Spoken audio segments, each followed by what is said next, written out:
Thank you so much Eshwari. ఎందుకు? నా గురించి నువ్వు ఇంత కేర్ తీసుకుంటున్నందుకు. నాకు మాత్రం మీ మీద చాలా కోపంగా ఉంది. ఎందుకు? ఎందుకంటారేంటి? హాయిగా అంతపురం లాంటి ఇంట్లో ఉండాల్సిన మీరు ఇలా అనాథల వీధిలో ఎందుకు నిల్చుంటున్నారు? ఎండ కన్ను కూడా తెలియని మీరు ఇలా ఎండని వానని ఎందుకు భరిస్తున్నారు? ఆఖరికి ఇదిగో ఇలా తలకి దెబ్బ తగిల్చుకునే వరకు వచ్చారు. ఇన్ని చేశాను కాబట్టే కదా ఇప్పుడు ఈ దేవి గారి దయ దొరికింది. నా కాలు వీధిలోంచి ఇంటిలోకి పడేలా చేసింది. నాది నిజమైన ప్రేమ. ఓడిపోదు ఈశ్వరి.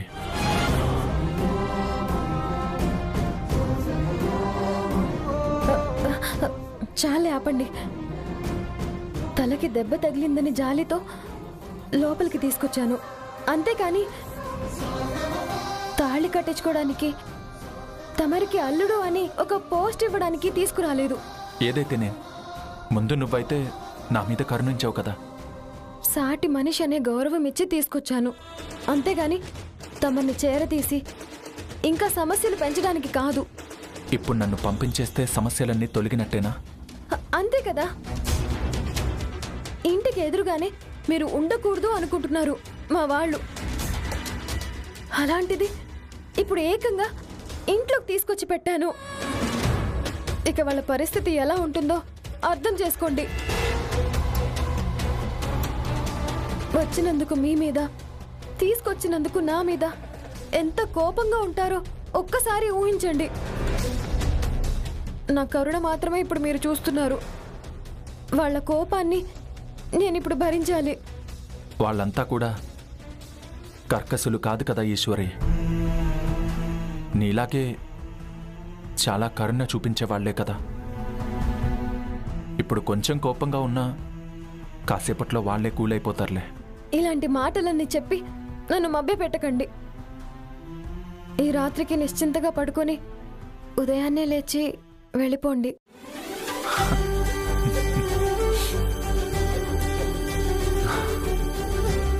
ఏంటి ఇంతవరకు మాటకి మాట సమాధానం చెప్పారు, ఇప్పుడు మాత్రం మౌనంగా చూస్తూ నవ్వుతున్నారు?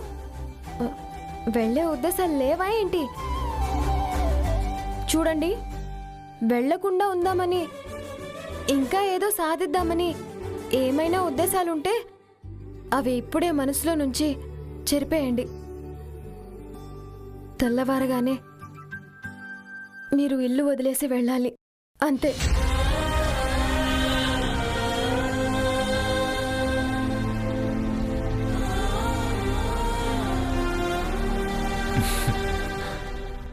నన్ను ఇంట్లోకి తీసుకొచ్చి నువ్వు తప్పే చేశావో ఒప్పే చేశావో నాకు తెలియదు, కానీ నాకు మాత్రం నేను అనుకున్నది సాధించడానికి ఒక మంచి దారి వేశావు ఈశ్వరి. ఇక చూడు, ఇక్కడి నుంచి నేను కదిలితే కదా నీ మనసు కరిగించే వరకు, మీ వాళ్ళ కోపాలు కరిగే వరకు నేను కాలు ఇంటి బయట కూడా పెట్టను. చూస్తూ ఉండు.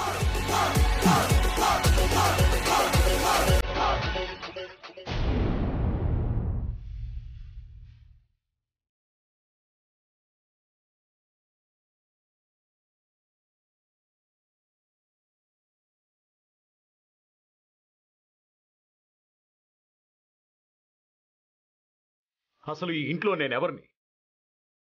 ఈ ఇంట్లో నా స్థానం ఏంటి? నాకు మీరంతా ఇచ్చే గౌరవం ఏంటి?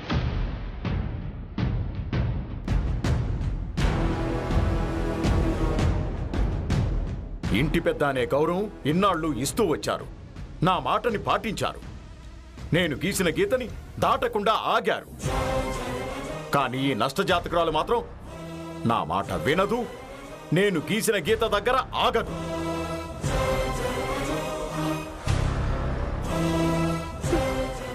అలా కాదు తాతయ్య, ఒక్క నిమిషం నేను చెప్పేది వినండి. రేయ్, కాసేపు దాన్ని నోరు మీమనండి. నాకు అర్థమైపోయిందిరా. ఈశ్వరి నన్ను ఒక పూచిక పుల్లలా తీసి పడేస్తుందని అర్థమైంది.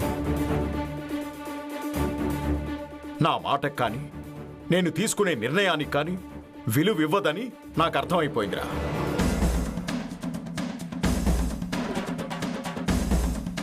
మావయ్య గారు, దయచేసి ఈశ్వరి చెప్పేది కూడా వినొచ్చు కదా.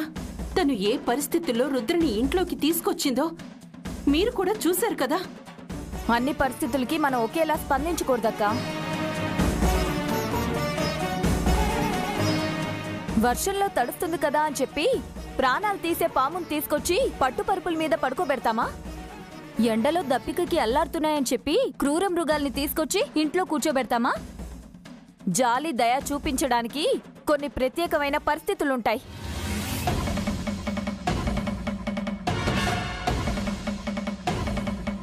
సుందరి చెప్పింది నిజం. అందరి మీద ఒకే దృష్టితో ఉండకూడదు. అన్ని పరిస్థితుల్లోనూ ఒకేలా ప్రవర్తించకూడదు. అన్నీ తెలిసి కూడా ఈ రోజు ఇలా ప్రవర్తించింది అంటే నేనేమనుకోవాలి?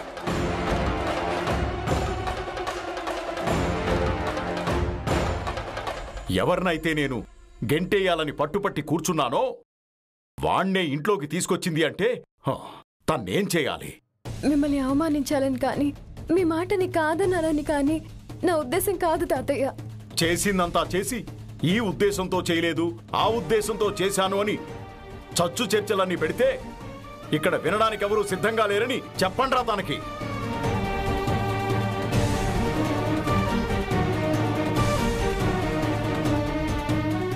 ఎంతసేపు మీ ధోరణిలోనే మాట్లాడతారు.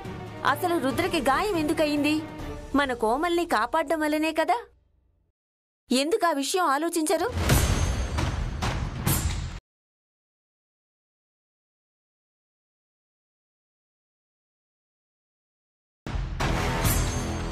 అవును తాతయ్య, ఆ క్షణంలో ఆయనలా చేయకుండా ఉండుంటే ఆ దెబ్బ మన కోమలికి తగులుండేది.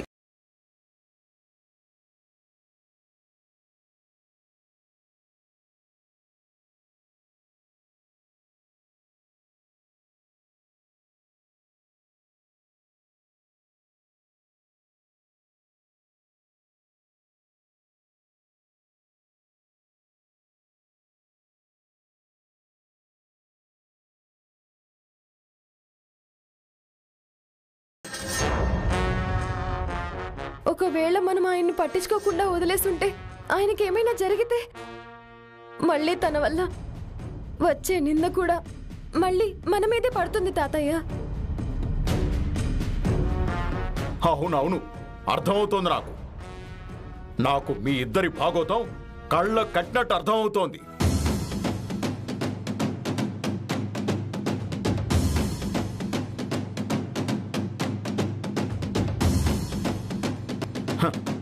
జరిగిందంతా ఒక నాటకం.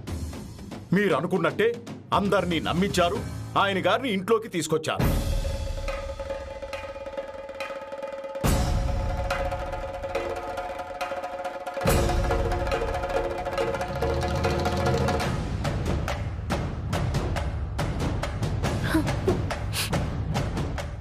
నన్ను క్షమించండి తాతయ్య.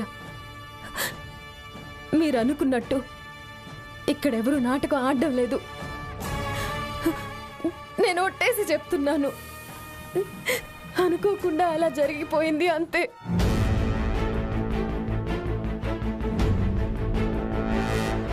ఇప్పటికీ మించిపోయిందేం లేదు. ఈ రాత్రికి మాత్రమే ఆయన ఇక్కడ ఉంటారు. రేపు ఉదయాన్నే పంపించేస్తాను. ఇక మీ మాటకి నేనెప్పుడు ఎదురు చెప్పను. అలా ఎదురు చెప్తే మీకు నచ్చినట్టు నన్ను శిక్షించండి.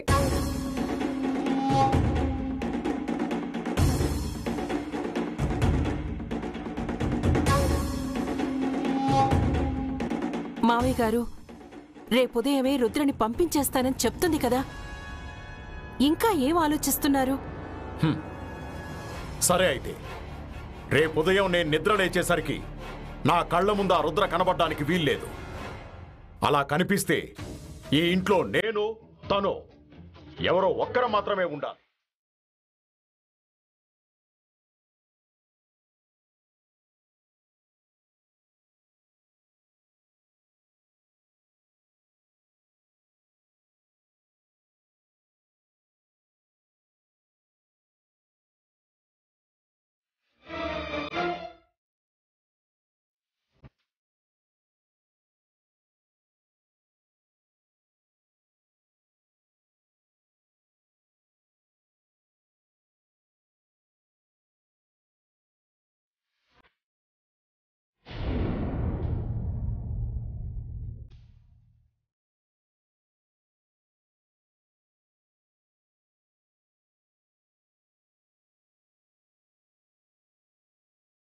ఈశ్వరి, రుద్ర ఏమైనా తిన్నాడా?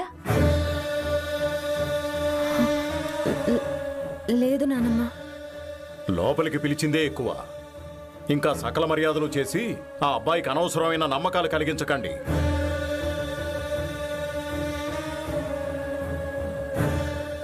అలా కాదు మావయ్య గారు, అసలే ఆ అబ్బాయికి ఒంట్లో బాలేదు. దానికి తోడు కడుపులో కాస్త పడకపోతే ఇంకా నీరసించిపోతాడు.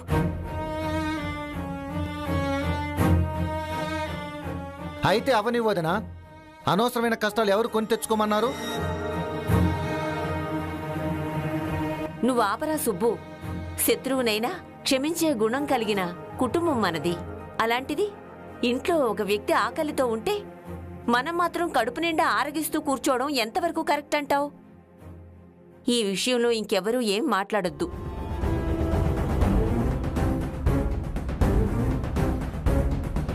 అమ్మా ఈశ్వరి, నువ్వెళ్ళి రుద్రకి అన్నం పెట్టు.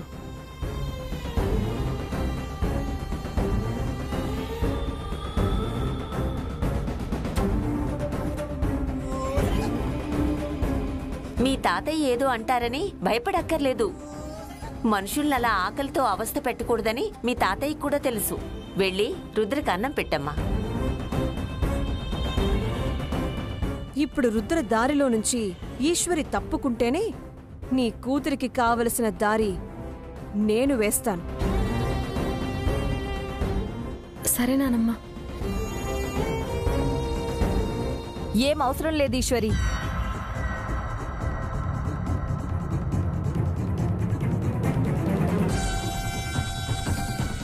కలవడానికి సహవాసం జరగాలి, విడిపోవడానికి సంగ్రామం జరగాలి అన్నట్టు ఇలాంటి పనులన్నీ చెప్పి ఈశ్వరిని రుద్ర దగ్గరికి పంపిస్తే ఇంకేమైనా ఉందా?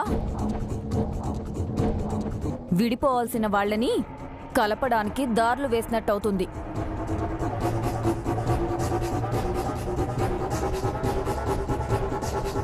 అవునవును, సుందరి చెప్పింది కూడా నిజమే. ఇలాంటి పనులన్నీ ఈశ్వరికి చెప్పకండి. కోమలి, రుద్ర ఇంట్లో నుంచి వెళ్ళిపోయే వరకు తనకేం కావాలో నువ్వే చూసుకో.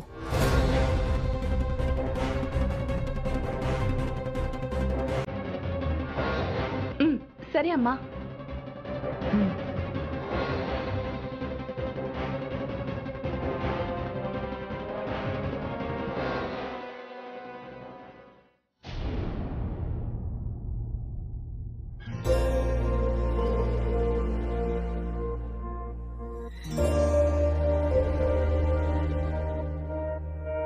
హాయ్ బావా. హాయ్ కోమలి. మీకోసం dinner ready. Thank you so much. మీరు గ్రేట్ బావా. ఎందుకు కోమలి? ఉదయం ఇంటి బయట వెయిట్ చేస్తూ కాఫీ తెప్పించుకున్నారు. రాత్రి అయ్యేసరికి ఇంట్లో కూర్చొని డిన్నర్ చేయబోతున్నారు. అనుకున్నది సాధించడానికి అతి దగ్గరలోనే ఉన్నట్టున్నారులే. ముందు మీరు తినండి. తీసుకోండి, తినండి. అది కోమలి, నేను తర్వాత తింటాను. ఏం బావా, ఎందుకు? ఇందాక కింద పడినప్పుడు వేలు నలిగి కొంచెం నొప్పిగా ఉంది. నేను తర్వాత తింటా. అయ్యో బావా, మీరు తినలేకపోతే ఏంటి? తినిపించడానికి నేనున్నాను కదా. పర్లేదులే కోమలి. మా అక్క ఏమనుకుంటుందో అని ఆలోచించకండి. అక్క అవైలబుల్ లేనప్పుడు మరదలే చూసుకోవాలి. అక్క పక్కన లేనప్పుడు మరదలే చక్కగా ముద్దలు కలిపి పెట్టాలి. ఉండండి, నేను తినిపిస్తాను.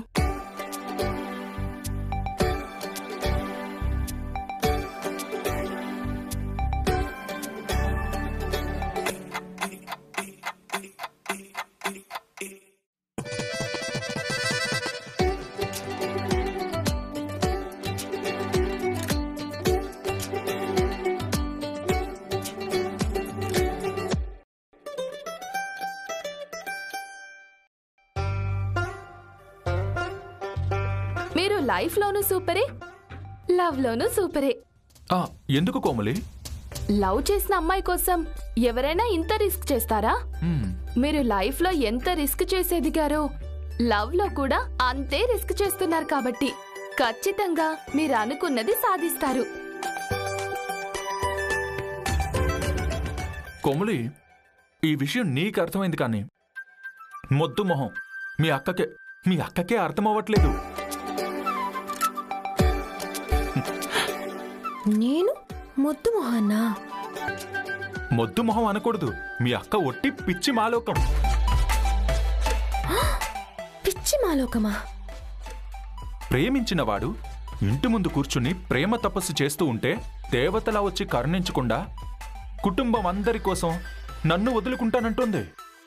మీ అక్కకి నా ప్రేమ విలువ తెలియట్లేదు కోమలి. కొందరు ఒక్కోసారి అంతేలే బావా, తర్వాత అర్థం చేసుకుంటుందిలే. ముందు మీరు తినండి.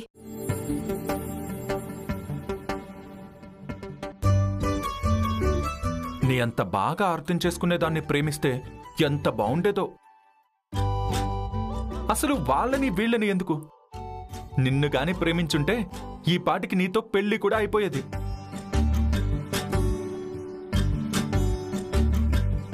కోమలి,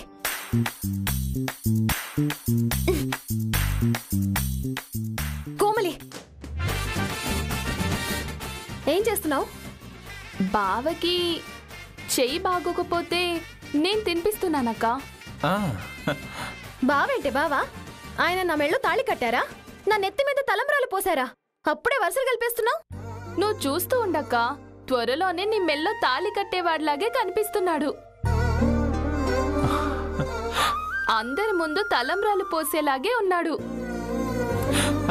కోమలి, అది మాత్రం పక్కా. తన మెళ్ళో తాళి కట్టకుండా ఈ ఇంటి మెట్లు దిగి వెళ్లేదే లేదు.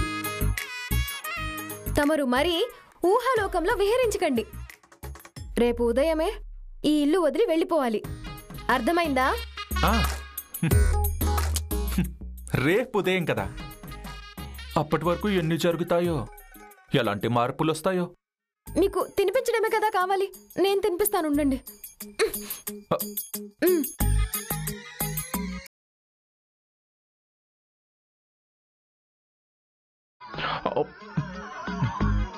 అక్క ఒక్క నిమిషం. చూడక్క, అసలే తాతయ్య నీ మీద కోపంగా ఉన్నారు.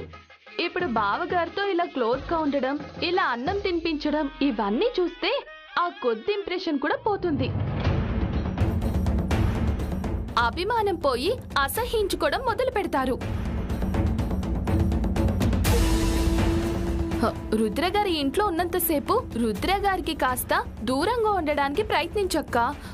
తాతయ్య దృష్టిలో నువ్వింకా చెడవడం అవసరమా చెప్పు?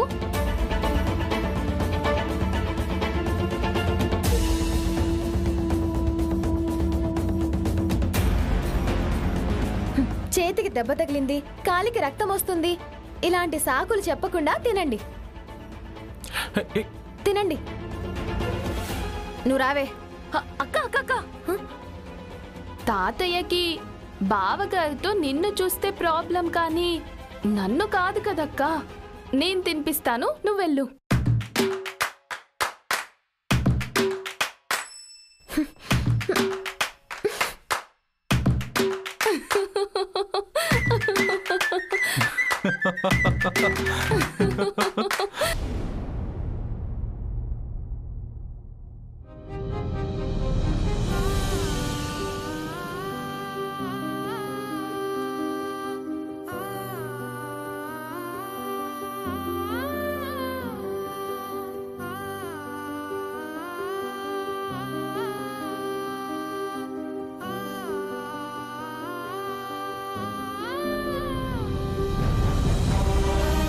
రుద్ర, ఇది నీ ఇల్లు కాదు, నీ పరుపు కాదు. నీ ఇంట్లో ఉన్నంత సౌకర్యంగా ఇక్కడుండదు.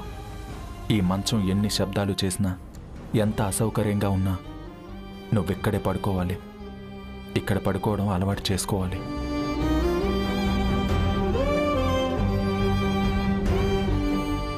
నాకు తెలుసు రుద్రగారు, ఈ ఇరికింట్లో ఈ అసౌకర్యాల మధ్య మీరు ఉండలేరు. అందుకే మిమ్మల్ని వెళ్ళిపోమన్నాను. మీ మొండితనాన్ని మీరు చూపించుకుంటున్నారు, కానీ నా మాట వినడం లేదు.